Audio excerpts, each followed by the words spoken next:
Hey, what's going on, everybody? Thank you all for tuning into the show. As always, I got my crew with me, Darnell and Tyler. I'm Trey, and we're coming your way with the 80th edition of the Don't Kill the Messengers podcast. First thing we're about to touch into this week is the NBA. Just found out this week that the Cavs and Boston trade finally went through today. Before we get into the added second round pick, just guys, what were your thoughts on it? We're hearing initially that it wasn't going to go through. I mean, I'm not sure what the holdup was because, I mean, it wasn't new news that IT had the hip issue. Mm-hmm. It seemed like this was pretty common knowledge, so you would think that a team would do their due diligence on that before okaying a trade, but then all of a sudden they're coming around trying to say, "Oh, what's with this hip? He may not be ready day one."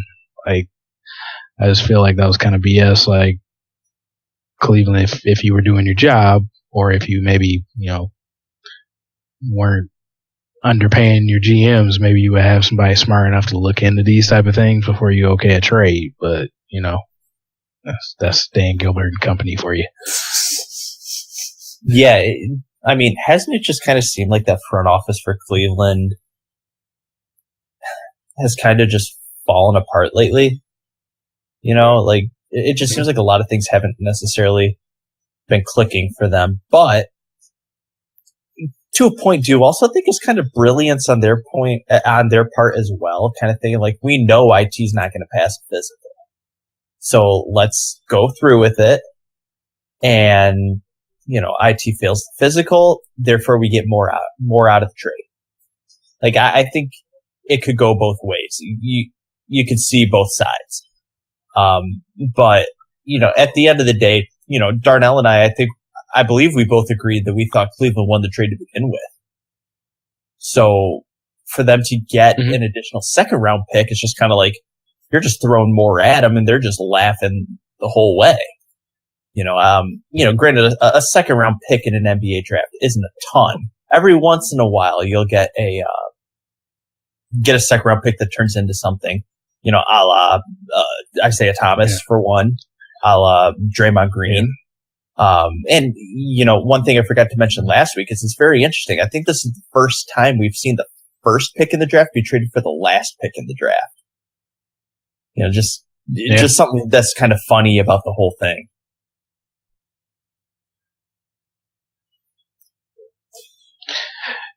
Yeah, it just seemed like, this issue came up and Cleveland wanted to just make sure they came through in this looking like they were in a position of power because, like Ty just said, the trade wasn't made too much different. They got a second round pick that they will get to use 3 years from now, a 2020 second round pick. So, yeah, you may get a Draymond, you may get a Ginobili out of this, but odds are you're going to get a guy that probably won't even make your roster. So, yeah, a guy that'll float in the G League for a while. Yeah. Yeah, just to add something to it, just a little disappointed in some of those so-called fans in Boston for burning IT's jersey. I do think it was just a couple rotten apples and a spoiling the bunch. I don't think that was a lot of people out there that was burning the jersey.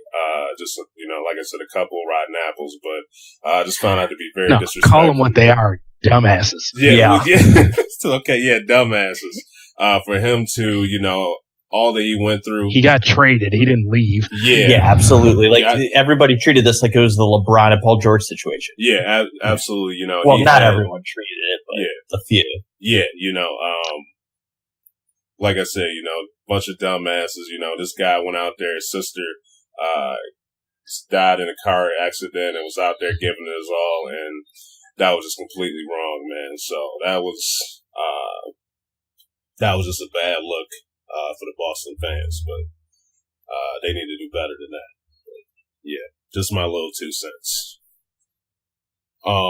Anything else, guys, on this?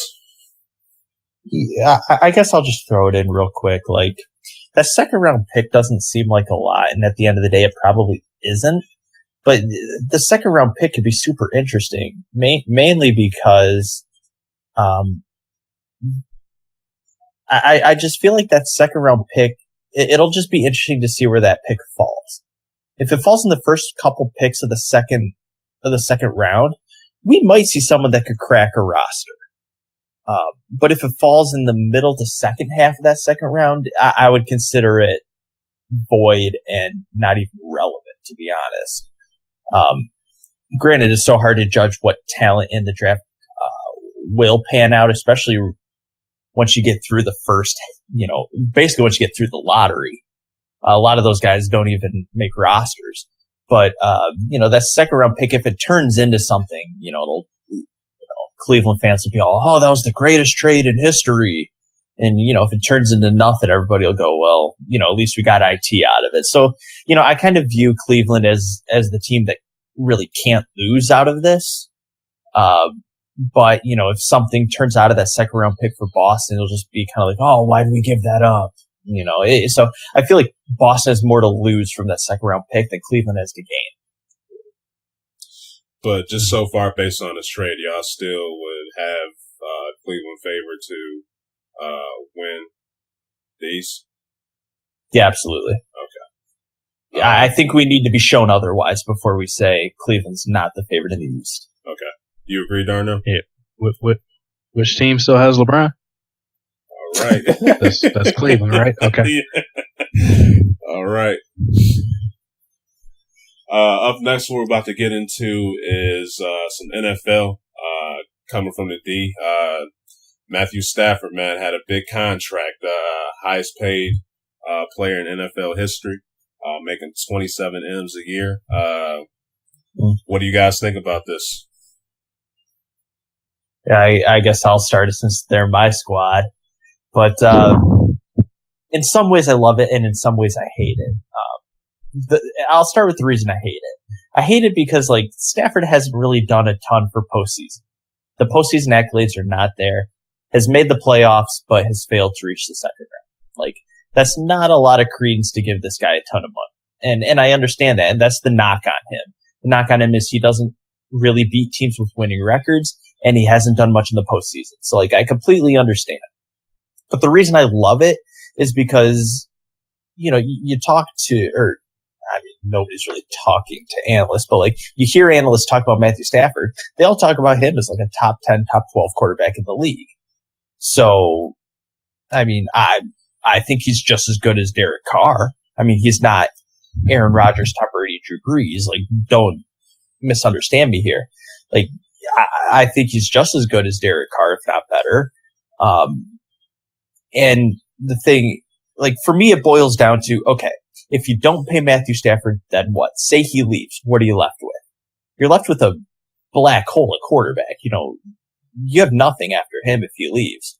So it's not like we're going to go out and get Aaron Rodgers or get Drew Brees or Tom Brady. So if you don't want Stafford to leave, if you like what he has to offer, pay him.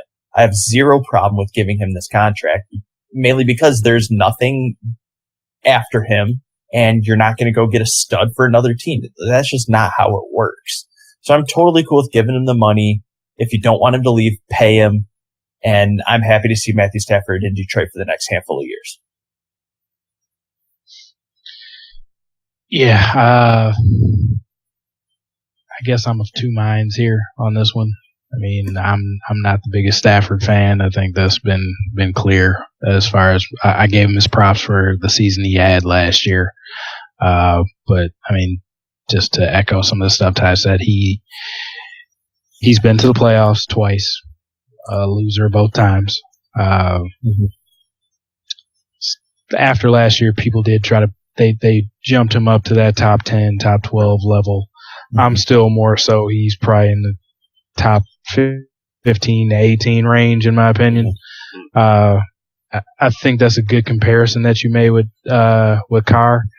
If I had both of them in the draft starting from scratch, I'd take Carr because he's younger and has more upside. I think Stafford is what he is right now. And I think a lot of that was shown last year where they're trying to make him more of a game manager type quarterback. Like he's not making a lot of those long throws, and that's better for him. Mm-hmm. But that also kind of takes him out of being one of those quarterbacks that you depend on to win or lose you a game.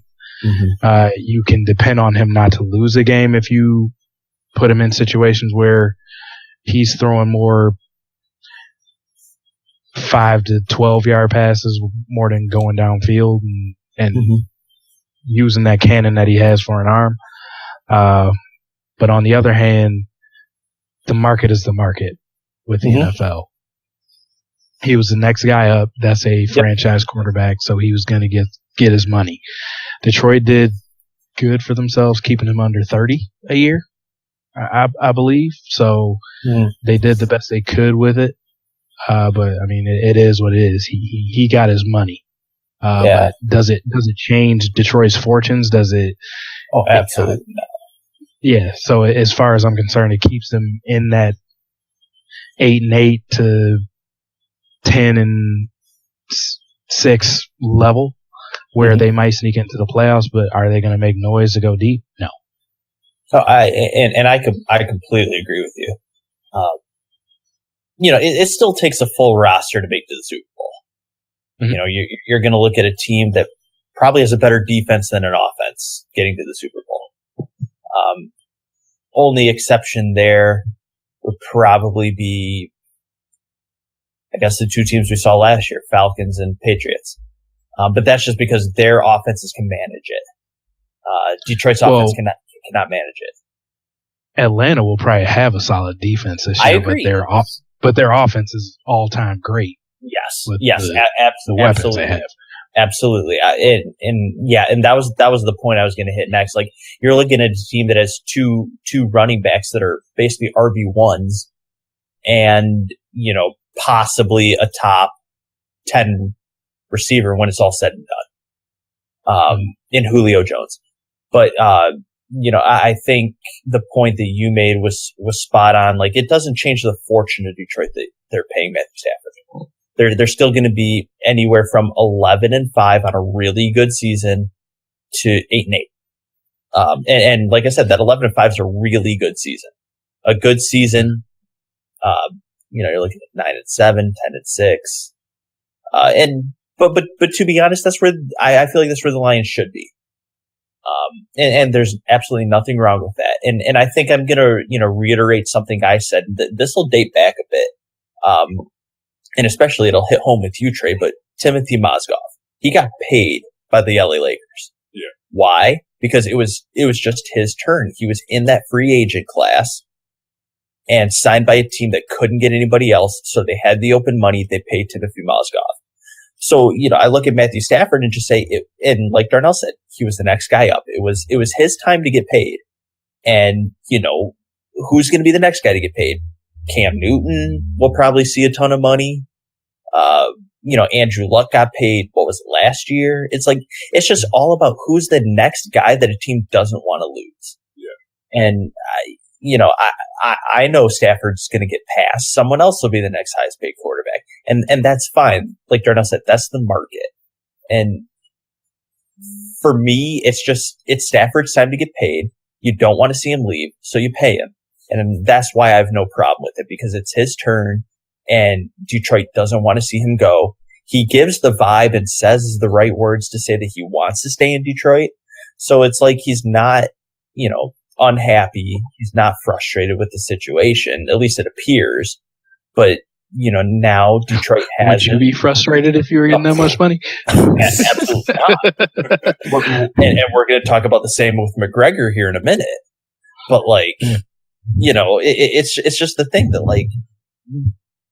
a lot of people, I've seen it on message boards. I've seen it with my friends. Why are we paying Stafford this much when we haven't seen a lot out of it? It's like, all right, what do you want? Tom Brady? Like, good luck with that.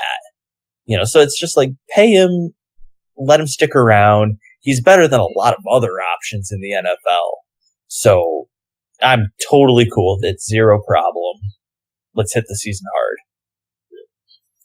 Well, I mean, it's just like if you put up top 15 numbers and when your time comes up, where you're a guaranteed starter in this league. You're going to get paid if you're in that top half, at least number wise, which Stafford is.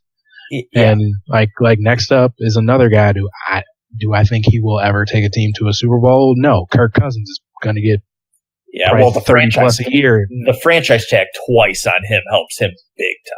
Yeah. Well, yeah, but I mean, he's put up Gonzo numbers the last 2 years too. He's thrown for a lot of yards and touchdowns. Like I said, do I think he's a Super Bowl caliber quarterback? I mean, I guess if he got put on a team if he got put on Denver 2 years ago, yes. But is he gonna, with his arm and what he does on the offensive end, take a team to a Super Bowl? No. But probably next summer he's gonna be the highest paid quarterback in the league. Yeah, it's true. Who would you take, Darnell? Stafford or Cousins? I mean, there's not a huge difference between them. Basically, it's a coin flip, I guess. I mean, just kind of how I said the same thing with Carr. I guess Cousins is a little younger, so maybe there's a little bit more upside. So I guess maybe take him. But those two actually have a lot of the same fault to them that. In a pressure situation, they make a bad throw and screw a team up. Although, if I could jump in on that real fast, I think Kirk Cousins is a better game manager. I would rather have Matthew Stafford with 80 yards to go and a minute on the clock. I could agree with that. I feel like Stafford has the better ability to pull something out of his behind and make it work. I would rather have Kirk Cousins to get me to a situation where I don't have to go 80 yards with 1 minute left. That's fair. For me, that's just what it boils down to. My chances would be with Stafford over 95% of quarterbacks when it comes to you have one drive, who do you want? If you put Breeze, Rodgers, and Brady out of the situation, I would pick Stafford to give me one drive, 80 yards, 2 minute drill. I'd take Stafford every time. But if I wanted someone to really control a game for me, yeah, give me Kirk Cousins. And I have zero problem saying that. Now, you guys did sound, kind of iffy on the whole Stafford. If you guys were the GM, would you have gave him that much money or what? You kind of have to. I just feel it's the situation where he's going to say, well, look at what Derek Carr just got paid. Give it to me or I'm out. I'll opt out. You don't want that situation going. I think it's the beginning of the season. You want Stafford happy. You want him secure. If imagine they say, I don't think we're going to give you the contract. So he's playing on his final year with the Lions without the contract to come back next year. What do you think that does for his performance this year? I'd almost be scared to see what that does for his performance this year. Does he give up knowing he's not coming back and knowing that other teams will sign him? I feel like the Lions were kind of left without any other choice. One, because there's nothing out there. And two, because they, like Darnell said, he's a franchise guy. Yeah, I mean, the Lions are basically just in the rock and a hard place. I mean, even with a serviceable quarterback, I don't think they'd be bad enough to be in the running to get Darnold or Rosen. Mm-hmm. So what would they be getting at if they didn't pay Stafford? Because, one, he'd be playing this year, so they would be letting him run his contract out, so they would be in that range that I spoke of. They'd be 8-8 and sneak in or not make the playoffs, but still have a middle of the pack draft pick, or have a good season, get to 10-6, 11-5, get to the playoffs, probably lose that first round game again, and have a later draft pick to where they still don't have a quarterback and Stafford walks. So it's a crappy situation, but yes, they had to pay him. The market was set. It's kind of to the point where you really can't negotiate and lowball quarterbacks like that, or else they're not going to sign them. So you have to go above what the highest paid quarterback is. Like, is Stafford in that grouping with Brady, Breeze, Rodgers? Hell no. But he's a top half of the league guy, so you have to pay him top guy money until the next guy comes up. And another thing I think you need to consider there, and something we haven't brought up, it's not like the Lions have a defense that people are scared of. That's why, Kansas City can get away with, getting Alex Smith for mid-level pay. Teams who don't have the stud defense aren't going to get away with not paying a quarterback. So, I mean, and you both know it being in the Detroit market. Detroit wins their games off of outscoring people. They don't win games off of shutting offenses down. Stafford's your best bet. And it's just that in this day and age, I mean, quarterbacks, they get to pretty much take 30 to 40% of the salary cap, and even if you don't have a great one. Yeah. Absolutely. All right, guys. Anything else to add? No. Yeah. Up next, we're about to get right into McGregor versus Mayweather. Guys, what were your thoughts on the fight? It was what I figured it would be. I mean, a lot of people want to give McGregor a lot more credit because he did last longer than a lot of people expected, and he had a lot better showing early. Mm-hmm. But I think if we factor everything in on this, Mayweather was true to his word. He said he was going to be a little more aggressive, which means he got hit more, which means McGregor was made to look better.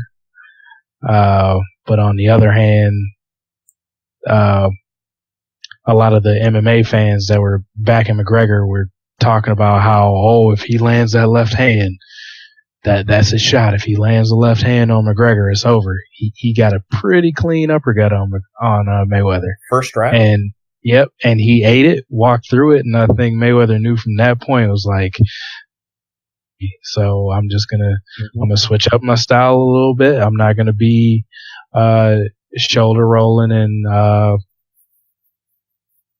putting the shoulder out for him and head movement. No, I'm just gonna put two hands up. I'm gonna walk forward because he can't hurt me, and at some point he's gonna gas out, and then I'm gonna beat the brakes off of him, and that's basically what happened. Once you got past round 4 or 5, where McGregor's punch output started going down and Mayweather started going up, you saw the light at the end of the tunnel that McGregor was going to go down. And,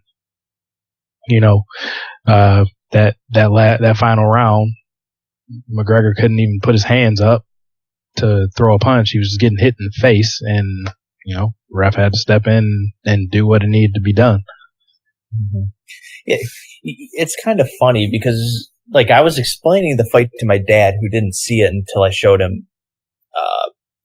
There's some full fight recap on YouTube or something, and I was trying to explain it to him, and I said Conor McGregor had a very interesting style and an interesting stance.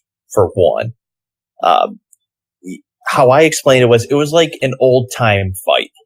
You know how you get, those bar fights where the guys take their shirts off and their hands are way out in front of them.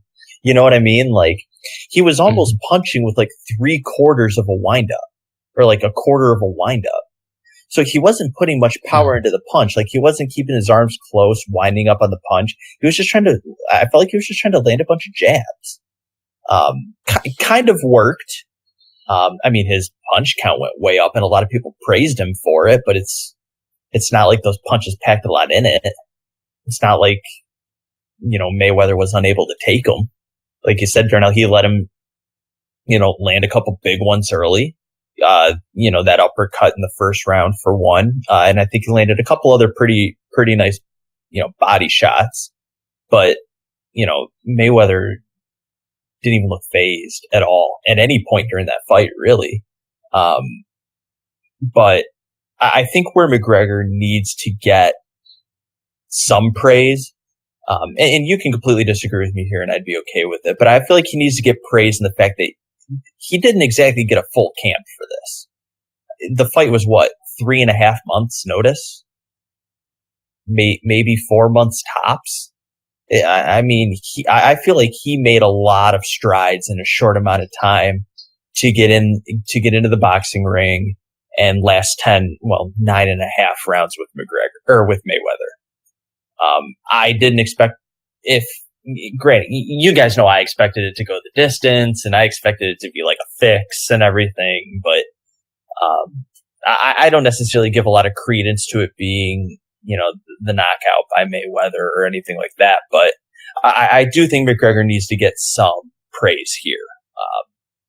Whether you think it's fully deserved or not, like I still think he gave a great showing, a fight that a lot of people thought was just going to be Mayweather dominating. He made interesting, and I thoroughly enjoyed it. I thought it was a great watch.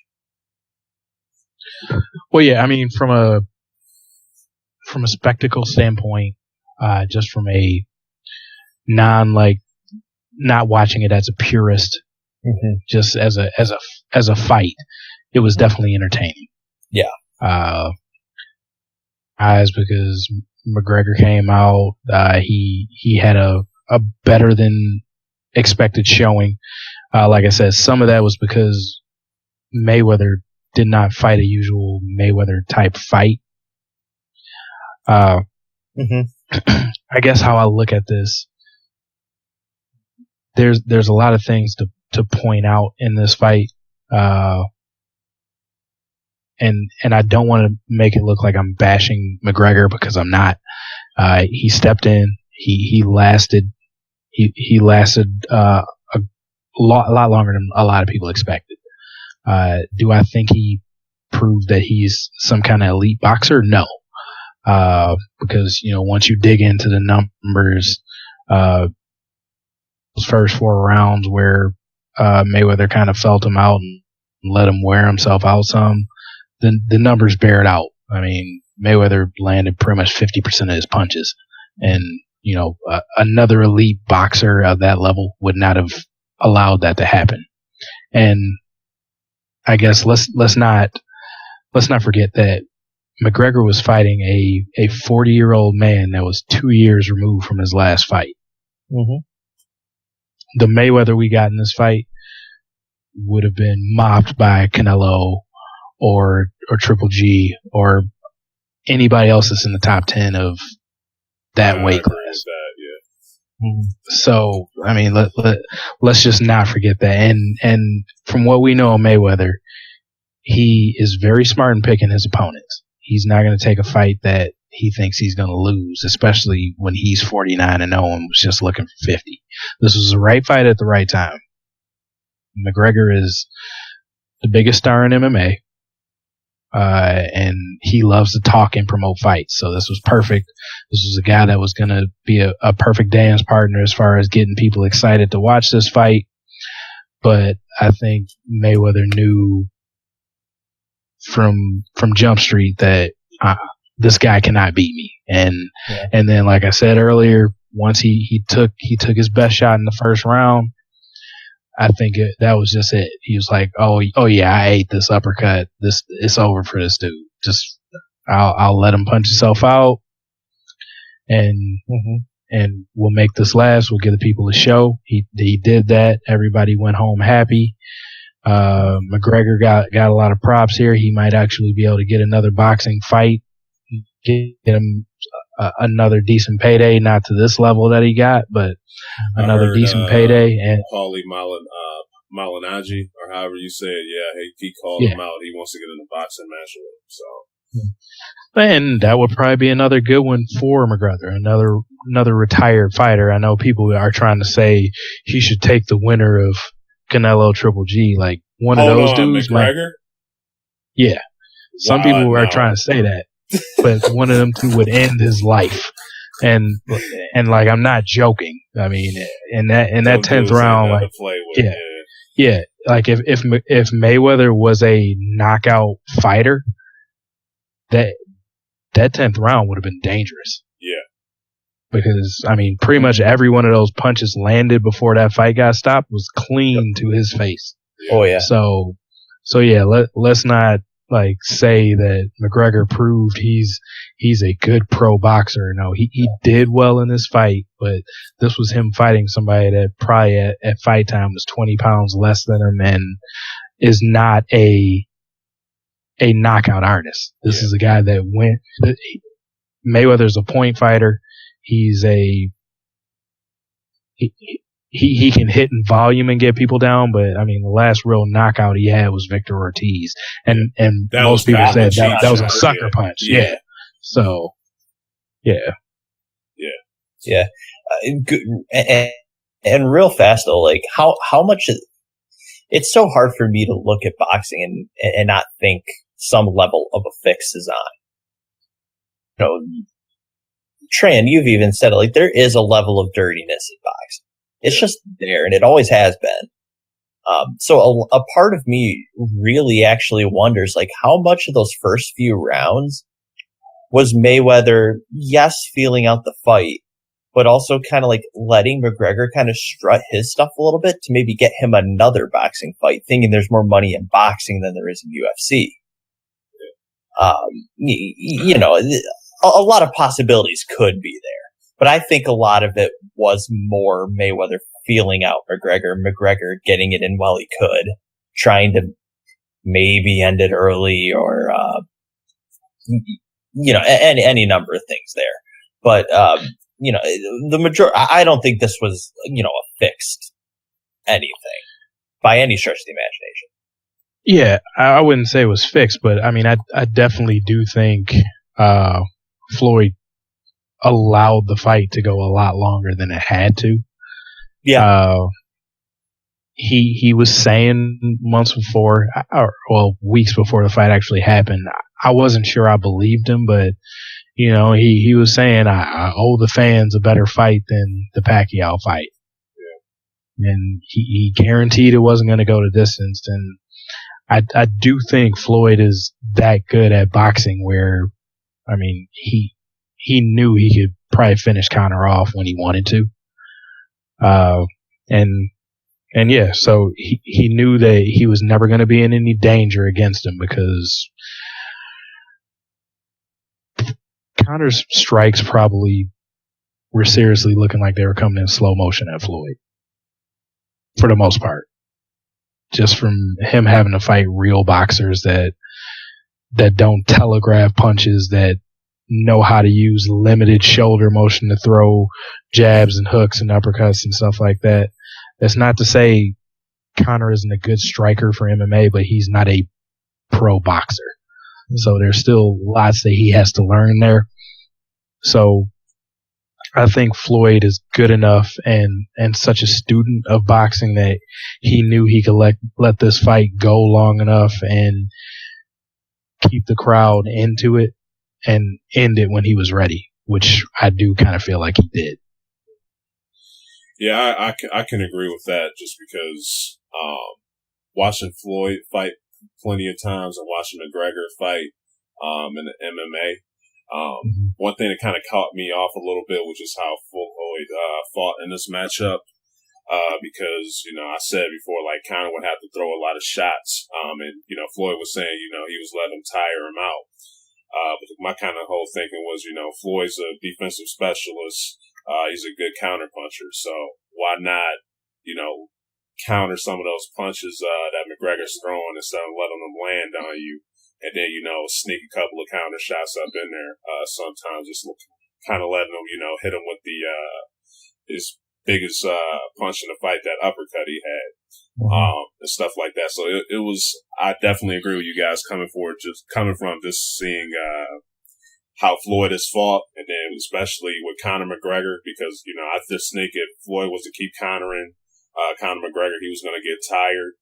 Anyway, just looking at how he fought in MMA, the guy gets gassed pretty easily.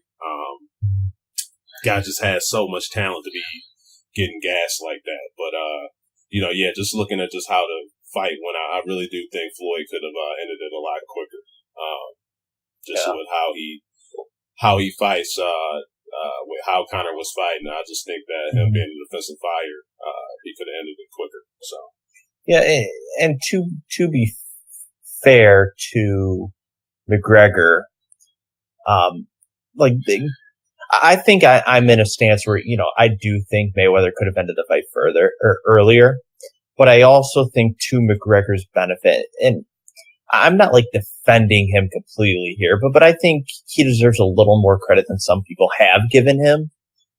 I do think he was keeping Mayweather on his toes for the first few rounds.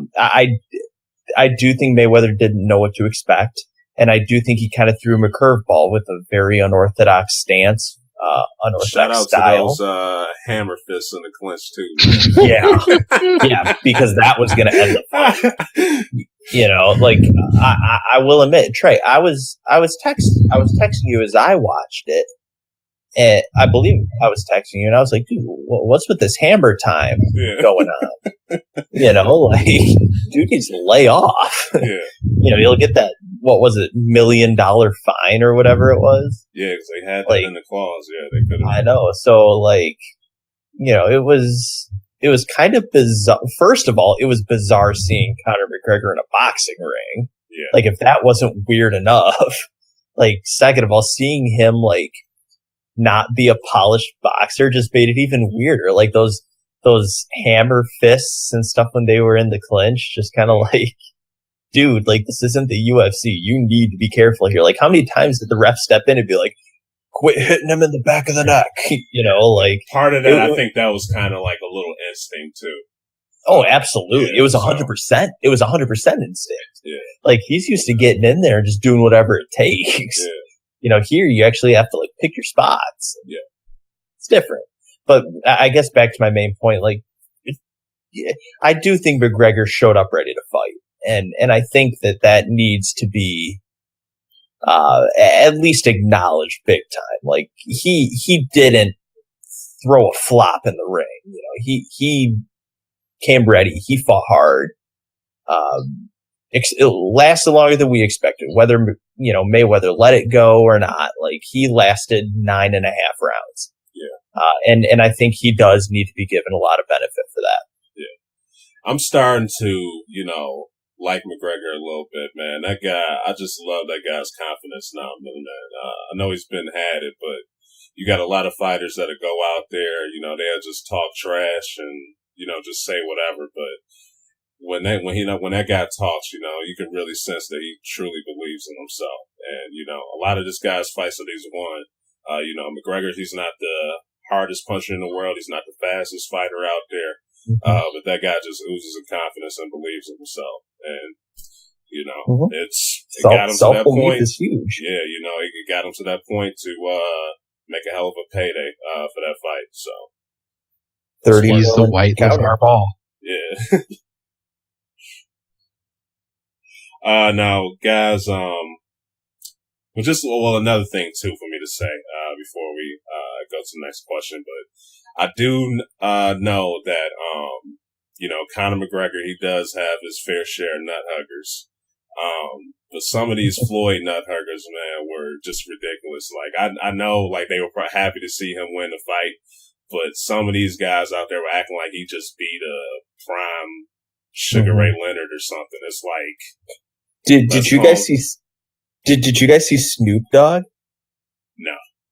He was all, this mother effer thinking he could get in the ring with a real NIAAA. Thinking he gonna get in there 50-0, mother effers, 50-0. It's kind of whoa, settle down there, Snoop.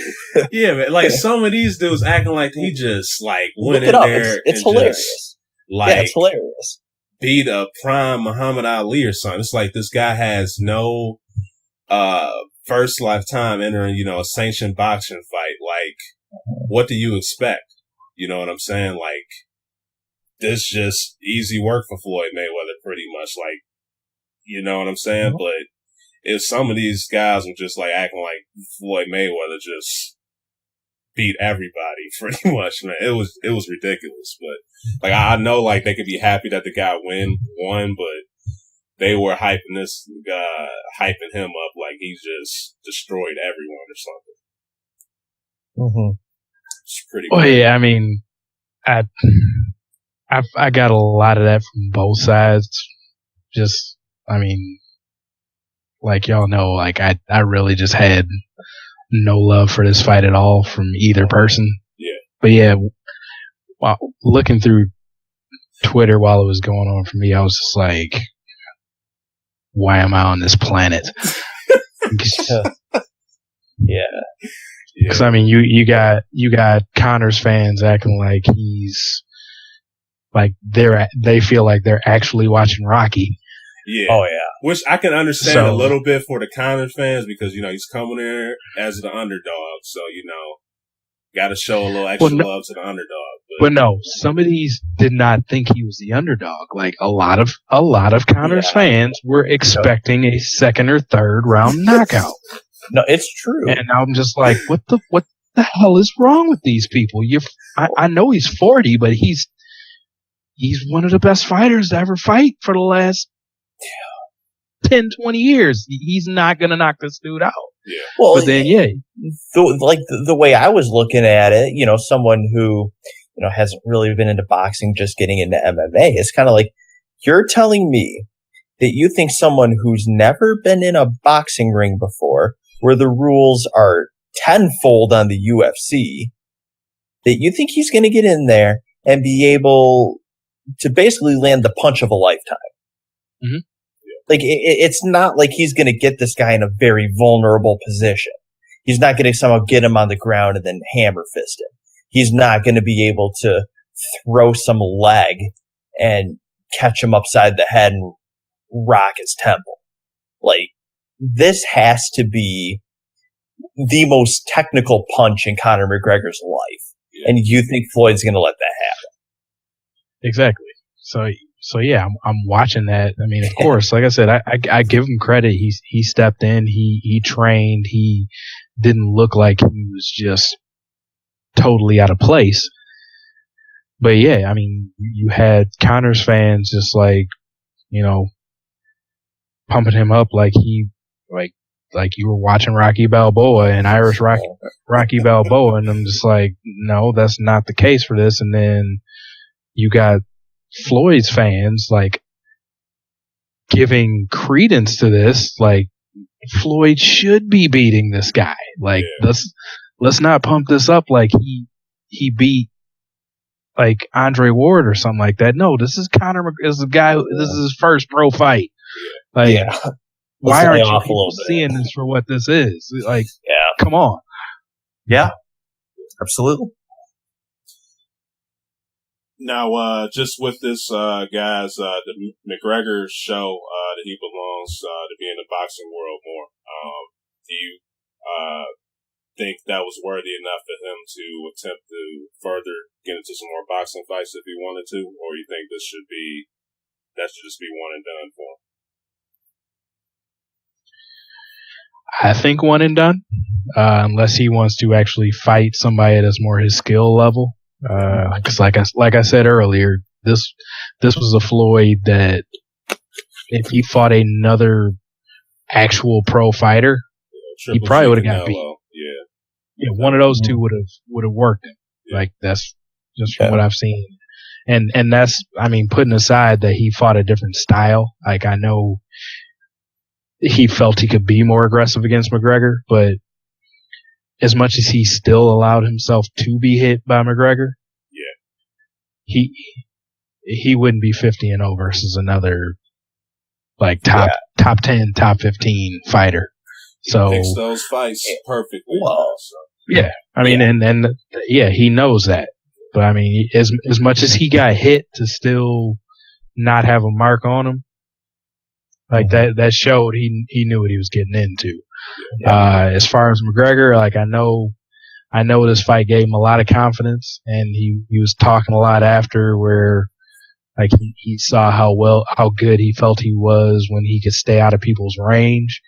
But I mean, unless he's gonna get in there and try to work his way up, or like Trey, like you said, fight Paulie Malignaggi, another retired fighter, something like that, just to get another payout. No, he should not make his way in. He should not try to wade into the boxing realm, because he will be embarrassed at some point if he does that. Mm. Yeah, I think we can all agree that Conor McGregor's draw is the UFC. That's where he'll get the most hype. That's where he will have the most success. But I think boxing's where the money is, and I wouldn't be shocked if he gets another boxing fight. Yeah. I mean, I also think we all can say it's not unrealistic that he gets another boxing match, but his comfort zone, his following, his success is going to come in the UFC. Yeah, I can agree with that.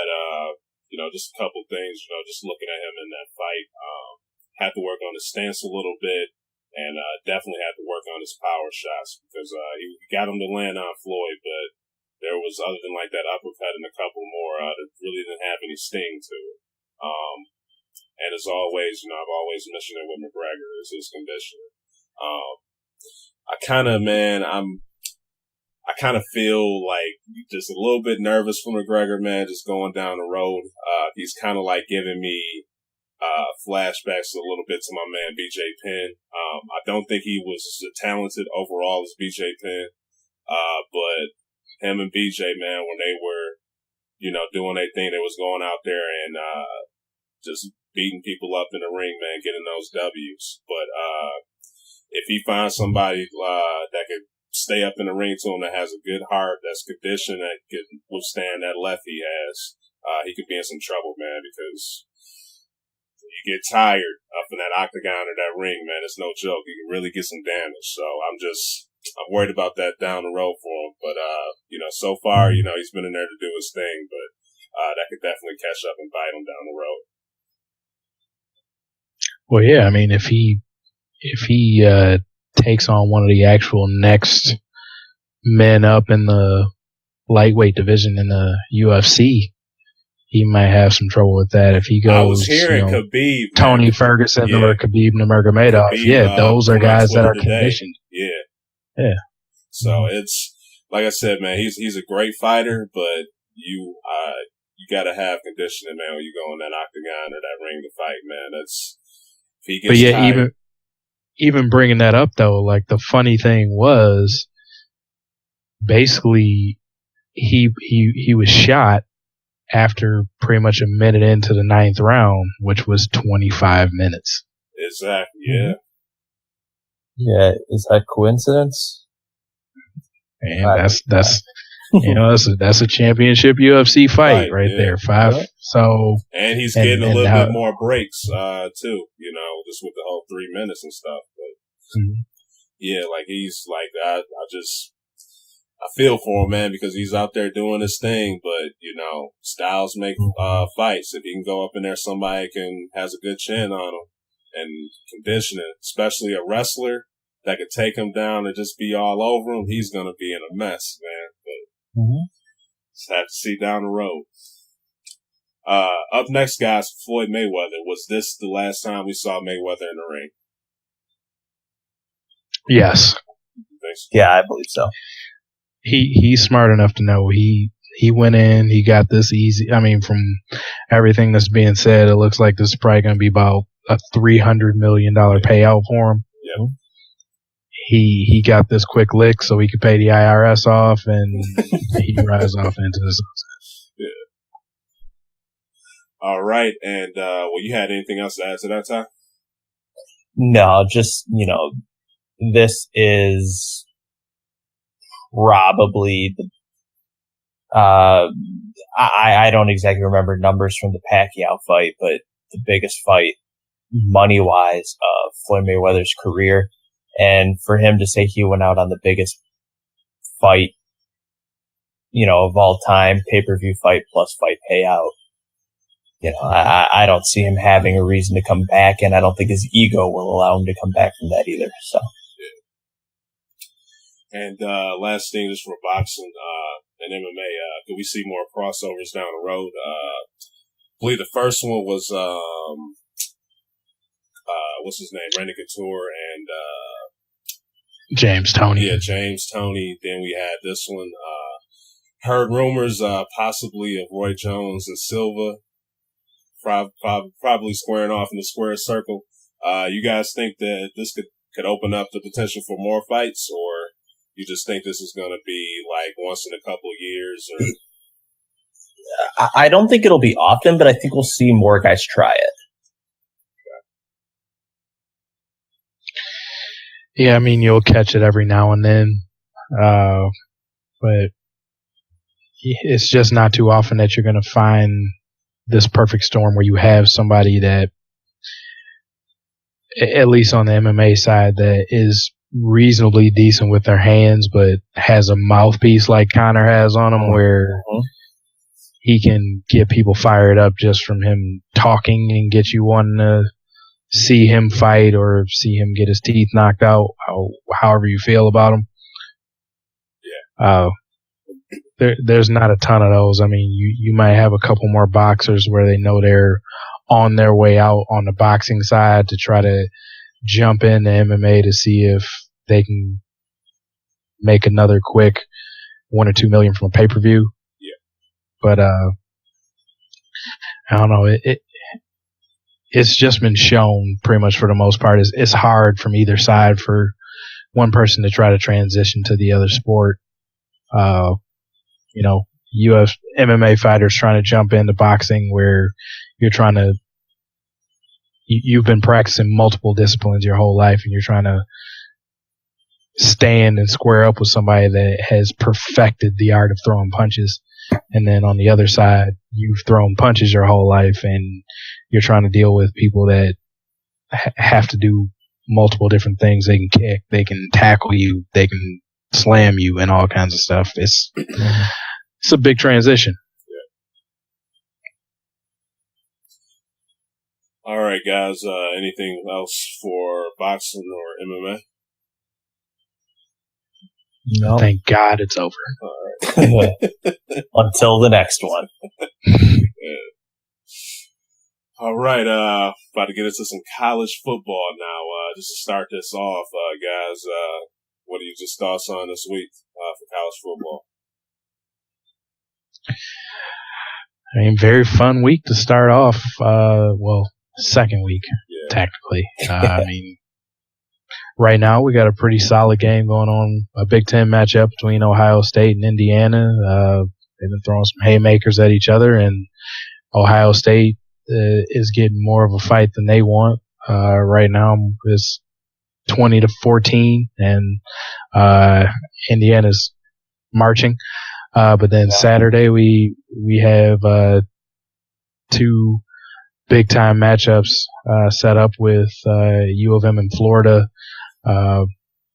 The intrigue of it has gone down a little bit since it seems like Florida's suspended half of their team. Yeah. But you do still have the late night matchup, the 1 versus 3 matchup with Alabama and Florida State. I really don't think you can ask for much more with them having matchups like that. Yeah. I won't even say a whole lot because I think Darnell hit it right on the nose. And as we say, that Indiana looks like they're about to take the lead on Ohio State in the third quarter. So exciting stuff from the first moment teams take the field, and that's the joy of college football. A couple really good matchups. Week 1, you have the 2 top 20 matchups: Florida versus Michigan, Alabama and Florida State, with Alabama and Florida State being the headliner. Interesting fact there I've been seeing today is no team has lost the first game and then made it to the national championship game in a long time. So could be some big implications for that game. They would seem unrelated, but one loss early on, you may have to play some pretty flawless football for the next 11 games of your season. So it'll be super interesting to see what happens there. who's ready to play week one. That's the joy about big matchups for the first weekend. Is you have to show up, or your season could be over. And that's what makes it fun. That's what makes it exciting. The passion, the intrigue of it all. And that's what we look forward to. All right. First off, we're gonna start with my man Darnell and his squad, Michigan State. They play Bowling Green. Just what do you want to see from your school this week, man? Starting off.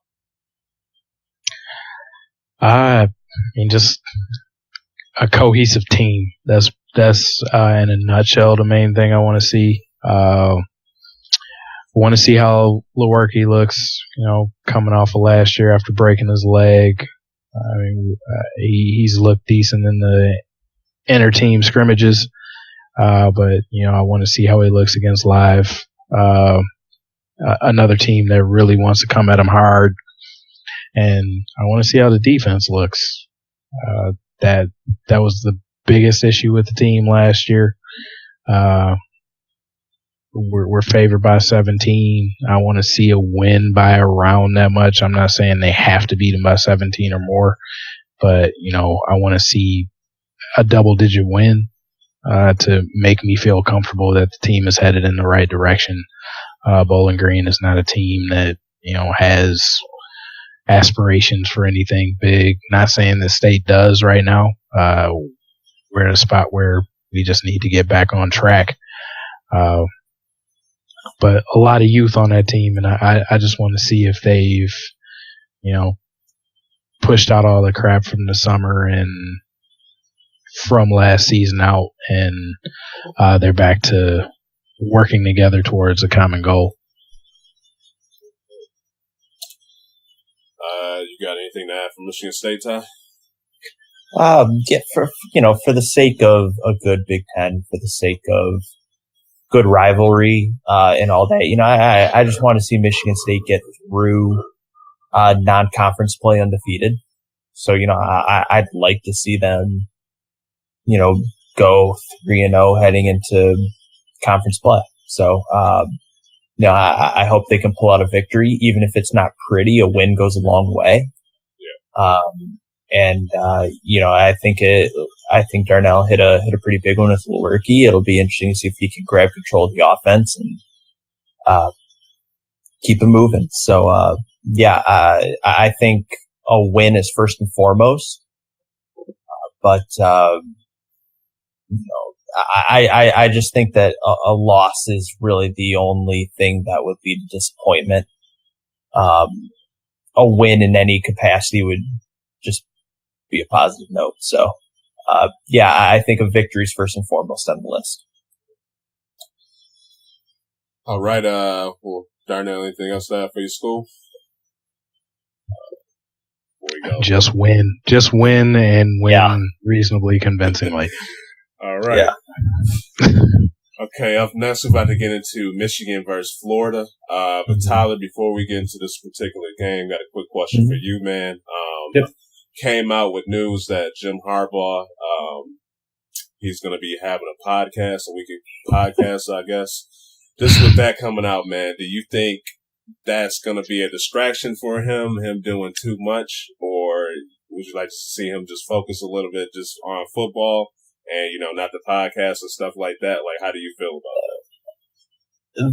The football fan in me says focus on football. The Harbaugh fan in me says do the podcast every single day. I don't care. You probably have something awesome to say. The college football fan in me says, all right, this could be good. We're getting a great soundbite from him constantly out of post-game interviews, pre-game interviews. This just gives us another opportunity to hear him say something golden. So do I have a problem with it? No.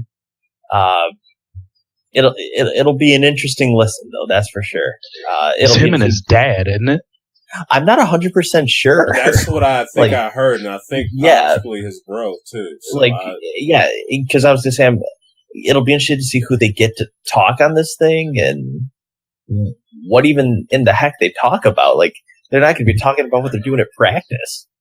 You know, like, hey, he got a mouth on him. Are you man. talking? Yeah, like, are you going to be talking about Not Harbaugh. He doesn't talk about anything with the team.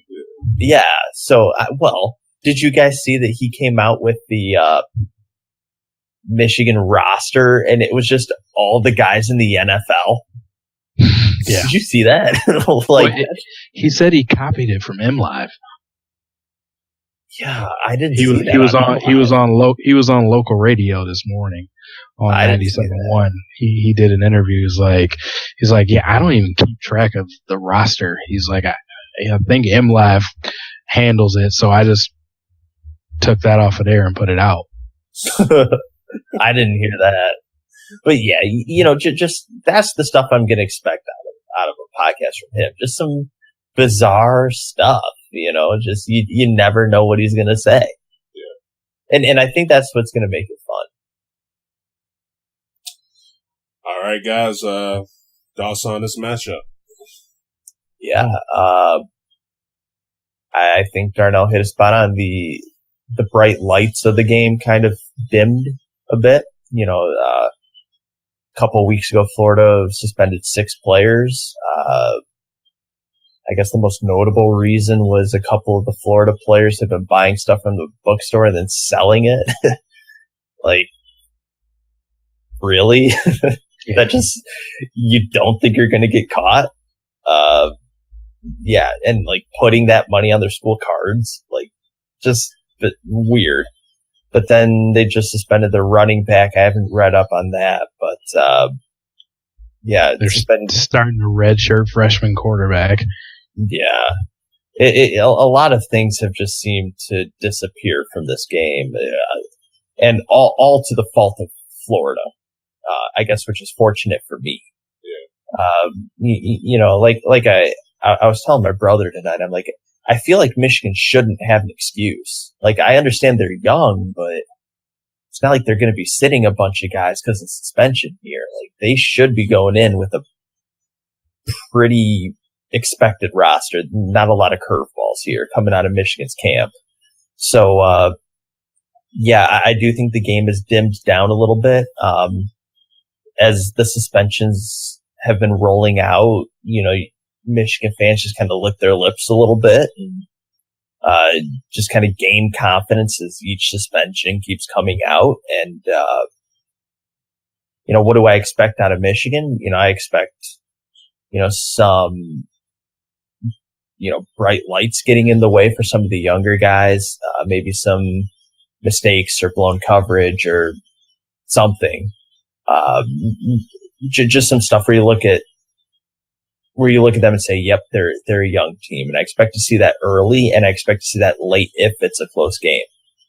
But then from there, I would love to see a W out of Michigan.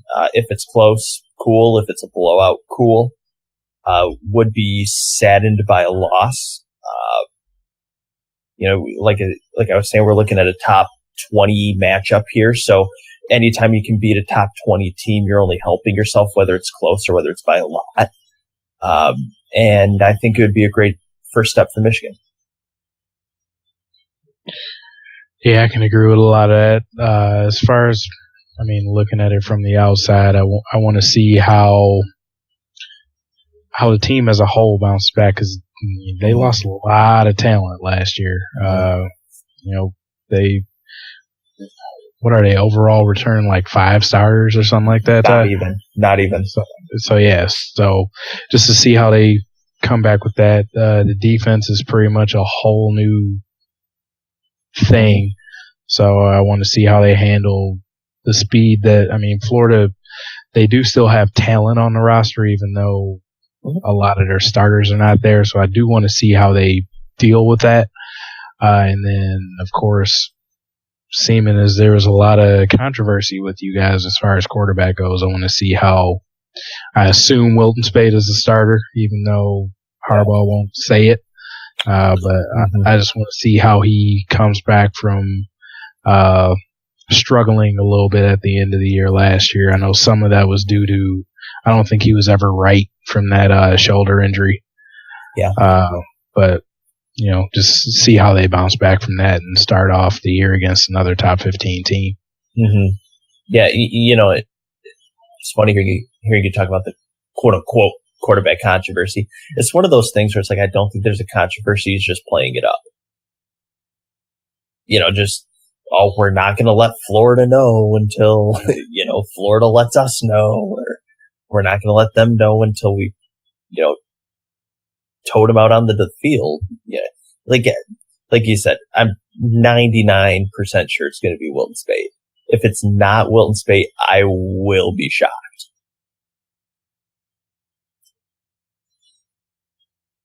All right, guys. Is there anything else to add for this game? I mean, I hope they're good games. Like, don't misunderstand me. Yeah. I would be cool with Michigan blowout too.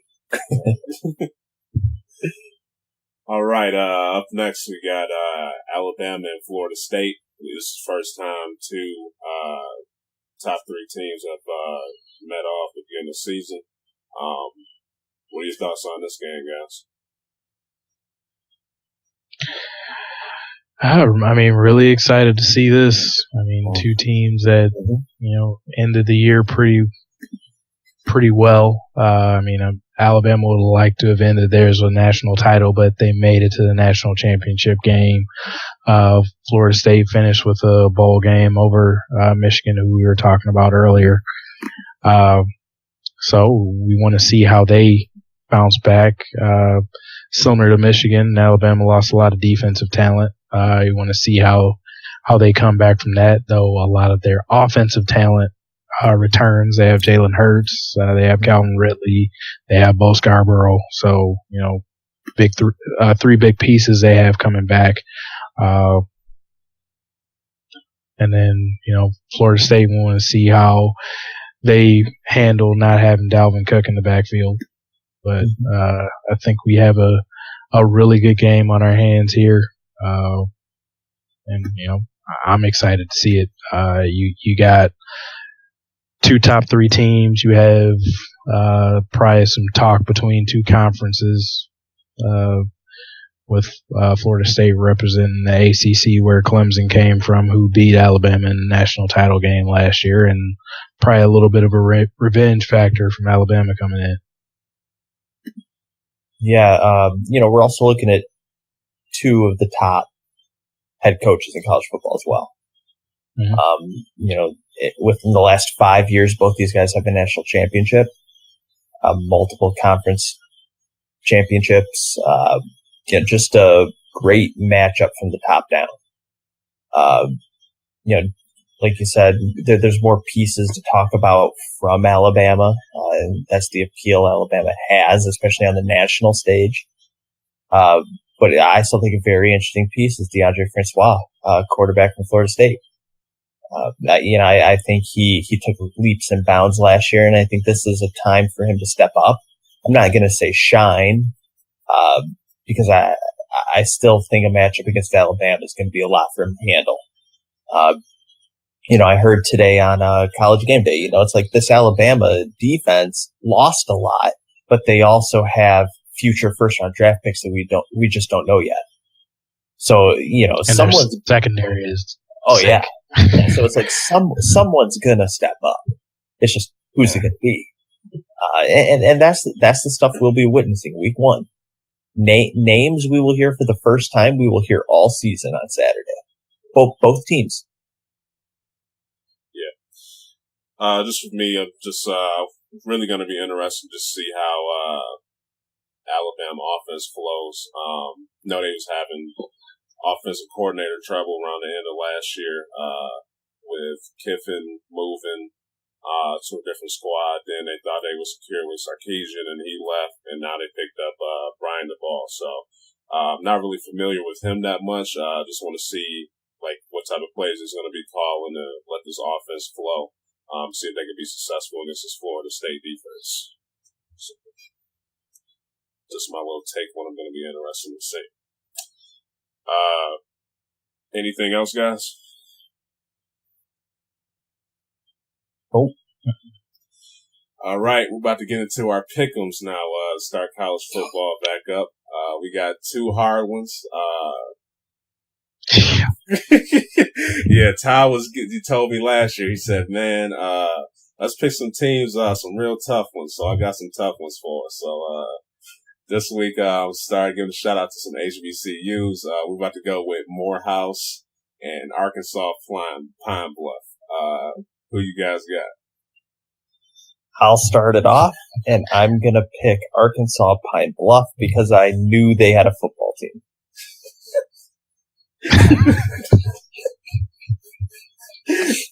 I'm honest about it. Although I almost did some research to look up player names and give this whole speech about like I knew what I was talking about. But at the end of the day, it's just going to be a bunch of bull. And like I said, I knew Arkansas Pine Bluff had a team. I knew Morehouse had a basketball team, but I didn't know if they had a football team. I don't even know if they're FBS. None of these teams are FBS Division I. Yeah, these are FCS. No, they're FCS teams. Yeah, at least give us North Dakota State or something. All right, I'll hit y'all with them next week, man. Yeah, I'm gonna go Arkansas as well, just because Morehouse. I'm not too familiar with their football squad. I know they have one, but I've never heard of them making too much noise. So, yeah. All right. Yeah, give me Arkansas Pine Bluff as well. Up next, we got Tuskegee versus Alabama State. Why? I don't know. Alabama's a good football team. I don't know about Alabama State. No, that was Georgia State that made that NCAA basketball run. So yeah, forget it. Give me Tuskegee. I know the name. Give me Alabama State. Give me Alabama. Maybe they stole some recruits that we don't know about. All right, now. Who'd you take there, Trey? Oh, Alabama State. Consider me 2-0. All right. Okay, now we got to go into some teams we're more familiar with. Tennessee, Georgia Tech. Yeah, give me Tennessee here. I think they'll be able to stop that triple offense. Plus, they got the number one recruit last year, so I think that's some good karma coming their way. Tennessee, they're at least in the top 25. Granted, they lost quarterback Josh Dobbs, but I think they'll be able to step in and win a pretty decent out-of-conference game. Yeah, I don't think it's a walkover, but I think it'll be a pretty decent win. Yeah, I'm going with Tennessee here, too. They're returning some decent players, even though, like Ty said, they don't have their quarterback, but I think they should have enough to get a win over Georgia Tech. I do think this game is going to be very close. But I'm going to go with Tennessee as well. Like you said, Darnell, they got some guys returning back. Had a pretty good, decent team last year. Was in some close games. Just think they're going to build upon that during the off season. They're going to bring it to Georgia Tech to start their season off. All right, guys. Up next, we have West Virginia versus Virginia Tech. Who you got? I think this game could be sneaky good. West Virginia always tends to have a pretty high-powered offense, but they're in the Big 12, so therefore they don't play any defense. And Virginia Tech in the ACC championship game. I think this has the potential of being a better game than a lot of people even realize. Give me Virginia Tech. I think they'll be able to pull something out here. Just a solid program. They always play pretty disciplined football, and they actually have a defense to even talk about. So, give me Virginia Tech. Yeah, I'm going Beamer ball. Even though Beamer's not there anymore. Exactly, but still, they're gonna block a punt still. But yeah, so I got some higher hopes for them this season. So I believe we both have them in the ACC game. Yep. Yeah, you too. I got the U. So. Of course you do. Yeah. Yeah, I'm rocking with Virginia Tech as well. They were pretty good last year. Like I said, just build upon that. West Virginia, I do have this one being a very close game as well. Virginia Tech, I just had them coming out on top.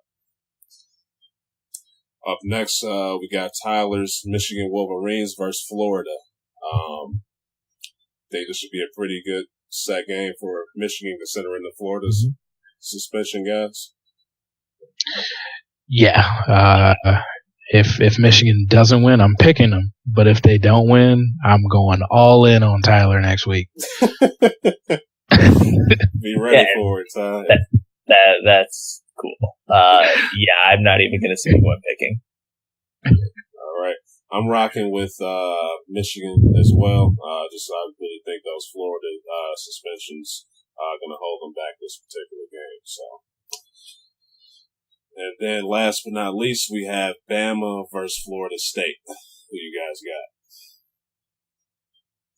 got? This is a tough pick because we all have. I believe we both, or all three of us, had both these schools in the playoff. Do we not? Yeah, I do. Yep. So that means we're expecting the loser to run the table. Yeah. So it's in my opinion, it comes down to who do you trust more to run the table. In my opinion, I think the winner of this game goes undefeated. Okay. I will say that. I'm actually going to pick Alabama to win the game. I expect Alabama to go 12-0 or 13-0 if you want to count the conference game. And then I expect Florida State to go 12-1. All right. Wow. Well, I'll get the inaugural Roll Tide in. Yeah, I'm rolling with Bama too. I think Saban will have them already. I think they're ready to go, especially after they want to get that bad taste out of their mouths from the national title game, and get some retribution over an ACC team. And they come out, and I think Minkah Fitzpatrick has a big day. I think he picks off Francois once for a touchdown. All right. And I'm rolling with Bama as well. Just think that Saban's going to have these guys out there ready to steamroll over teams. I think he's still pretty pissed off about his performance in that championship game last year. So I think he's really hyped up, got these guys ready to go out there and destroy every team that comes their way. So. All right, that's it. Now, we all basically picked the same squads, just Tuskegee versus Bama State. That's going to be the one that's going to separate who's going to be in first place or not. So, yeah, I'll laugh at you guys from the top. All right. Yeah, well, we'll see. There's one person here that won last year. All right. That was me. Darnell's defending his title. Are we trying to sell a fight right now, Darnell? That's right. Your little head and your little hands. Yeah. Nobody can be. You can't even read. Oh man! Wow. All right, guys. Anything else to add? What MMA, college football, or what? Just glad football is here. Yes. Yeah. Baseball doesn't have to consume my sports viewing habits for a while. Yeah. Thank you. I got a long Saturday of football and beer ahead of me. Yeah, I'll be there with you. You opening up any special bottles for Saturday, man, or just the usual, or what? I'll probably go in the cellar to bring a couple things out. All right. Well, as always, guys, I appreciate y'all for checking us out. You can check this podcast out on iTunes, Stitcher, SoundCloud, YouTube. Just hit us up in that search engine. Also, hit us up on Twitter. You can find us at DKM_cast. We'll catch y'all next week. Talk some college football, see how our picks and everything went. Peace.